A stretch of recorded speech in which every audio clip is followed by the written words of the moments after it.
So, guys, may naisip ako. Mayroon akong nakita sa TikTok. Magawa ka daw emoji or stars kanyan.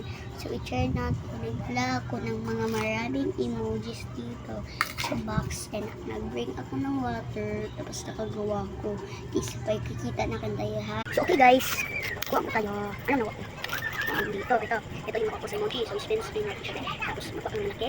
So, ay kita. Likes ko lang guys kasi hindi makita. Baka man. Tingnan mo, totobo yan, beha. Wait lang.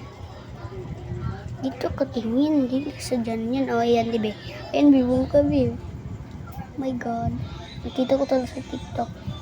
Ilagay niya sa water para hindi siya, para tumubo siya ng maayos. Tapos, ang dami ko naman gawa, be. Ayan, tutubo pa yan siya. Tutubo pa yan. Mas spin lang siya kasi. Ano lang, be. Tumubo yan. Tingnan natin na naman.